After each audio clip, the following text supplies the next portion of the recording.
I love this color in that space because I think it will just be excitingly disruptive.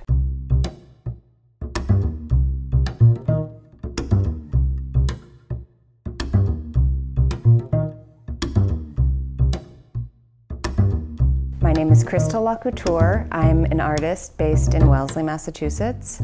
I'm a painter and a printmaker. I also do some conceptual installation works. I'm interested in harnessing energy with color and line and mark making.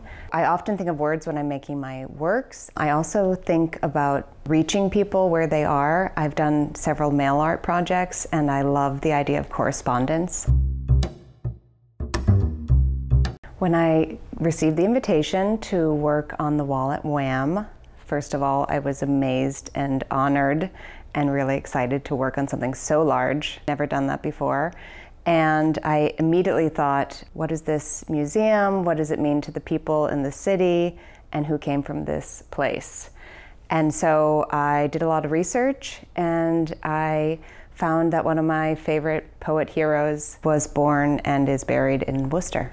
Elizabeth Bishop is an American poet. She had a really tragic life, but she wrote some of the most incisive, beautiful poems of the 20th century.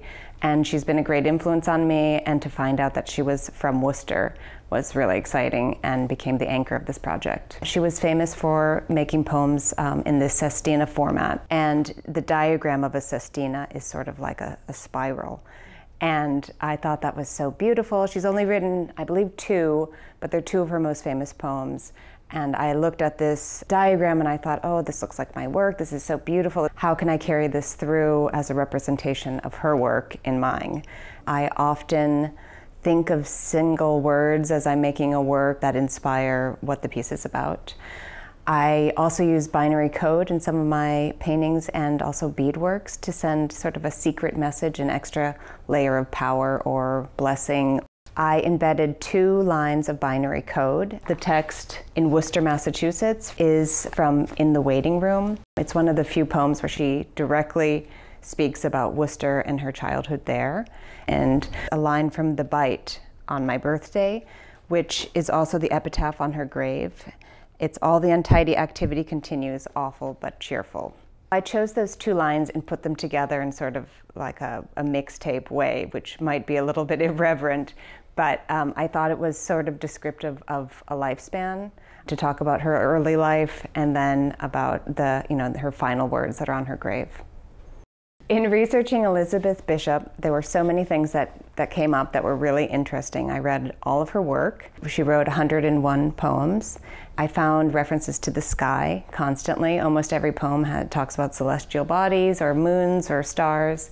And I thought that was a beautiful through line for this space that is so high up and sort of massive compared to the museum and the people in it.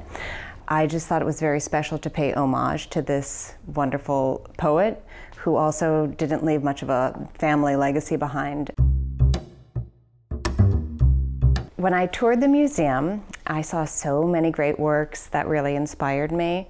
I was particularly drawn to some of the pieces that had decorative borders and patterns, including the frescoes from Baudot. They have a decorative border around the entirety, and it's really interesting and graphic. I also looked at some ancient iron window grills, a Jacob Lawrence painting with the checkerboard, and there were so many works that really spoke to me that looked like they had code in them, including the archway of the chapter house has X's and O's. And I was amazed by how some of the decorative pattern borders of these mosaics were so contemporary looking and so crisp and fragmented and really interesting to the eye. I found so many instances where there were stars and circles and all these beautiful geometric patterns. So I was picking up all of these beautiful things across, millennia, and I directly referenced them in this piece.